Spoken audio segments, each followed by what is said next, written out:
Hi, welcome back to the ANS way. Today you've just got me. Lucky you. It's a little bit weird actually sitting in front of the cameraman. I've never done this before. It's always me behind the camera and Selena talking to you, so it's a little bit strange. So hopefully I get this right. We know that personal finance is a really hot topic. And to be honest, it's probably the hottest topic for me since I was about 15, I would say. In my mind, school had zero value and understanding the financial system had all of the value. So I tried to focus on how to work that system. Now, our normal videos, and especially Selena's previous videos, don't center around finance. We give a lot of information, but we don't give a lot away around our finances or anything to do with financial stuff. So we're trying to find a way of segueing into personal finance. While trying to work out what video to do, there's so much around personal finance that I feel like I want to give to people. I thought through quite a few different ways of doing this, and actually I thought just start with where my brain starts, which is liabilities. So to me, I'm always thinking of value and liabilities. And to me, liabilities are just problems that you have to solve. So the liability is, in this case, financial expenses and outgoing, and you have to solve that by having income that solves the problem of outgoing. The way I'll go through this in the video is I'll put something up on screen which will show you all of the liabilities that we have, but I'll talk through each of them. You'll see on there that actually our liabilities are fairly simple. They're quite basic. There's not really any luxuries on there. That's not to say prior to the last few years there haven't been many luxuries.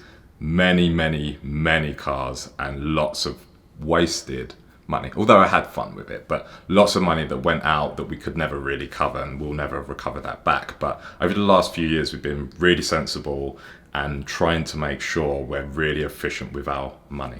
Now before we get to that, I have to say I'm way more financially savvy than Selena. So out of the pair of us, I always look to have really active money. So I have a savings account or some money just in case something goes wrong, but in general I'm heavily invested in stocks that I manage myself. Property is probably the biggest one for me. From the age of about 15, I was trying to get people to buy homes with me, all the way through till we did buy our first home at 22. I've always looked to keep my money moving and active, not just sitting in a savings account. To me, savings accounts are ways for banks to earn money and you to lose 1 to 2% per year. Anyway, back to the breakdown of our liabilities, and you might catch me looking down to the screen so I can get the information over to you. Liability number 1 is mortgage 1. That's £900 per month. And then liability number 2 is mortgage number 2, which is £500 per month. Liability number 3 is mortgage number 3, which is £1,000 per month. After that, we've got insurances. Now, I've rolled this all into one single insurance as a monthly. There's actually 3 different insurances that we have, but that comes out to about £100 per month, and we generally pay those off yearly. Next one on the list, maintenance, and it's really difficult to work this one out, but I would say on average it's about £200 per month across the 3 properties. And then we go on to loans. So I do have a loan, and I'm going to do a completely separate video on this, how to use debt efficiently and wisely. And really quick tip, don't buy luxuries with debt. In this case, it was used for different purposes, but the loan is £200 per month. Then we have a car. Now, up until the point that we moved here, we did have car loans. However, we had to buy the car cash. So that's 0, which is actually really nice. Whereas before we were paying quite a lot in car payments per month.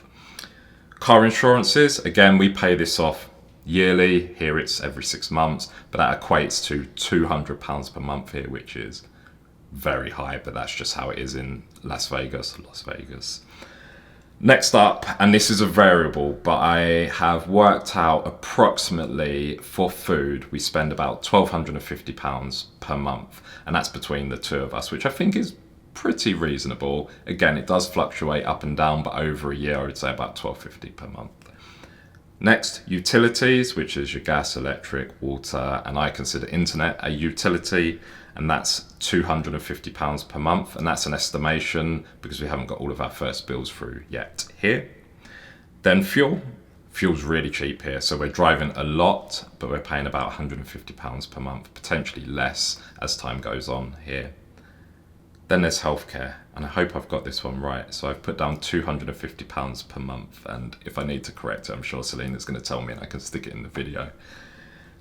Up next, we've got the phone. Now, for me, that's costing around £20 per month now, which seems quite low, but also the data and everything else that's included is really low in that. But that's the average of what I'm paying at the moment. And then we have our subscriptions. This is everything, whether it's Netflix, Disney Plus, that's £50 per month. It's kind of a luxury, but also a necessity. You have to enjoy yourself. And then our rent, which is the first time we've rented a place, and it's £2,500 per month. So that's a huge expense, and we'll go into why we went down this route in a different video.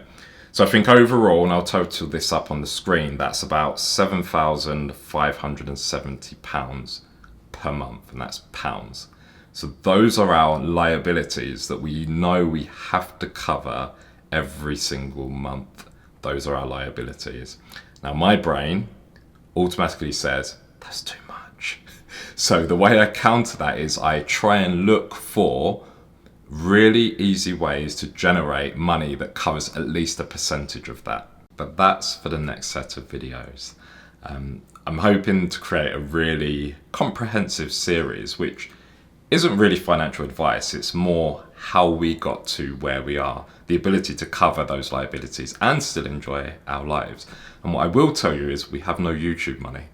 We make no ad revenue, none of that. And we've never had a cash injection. Unlike a lot of people, I would love to have one, but it's all been generated from ourselves with fairly modest salaries up until the last maybe 3 years. So please stay tuned. Please let me know if there's any specifics you want us to cover off, and I'm sure Selena will join in at some point, but I'm way more comfortable sharing our financials with you than she is. So don't forget to like, subscribe, keep tuned in. Thanks.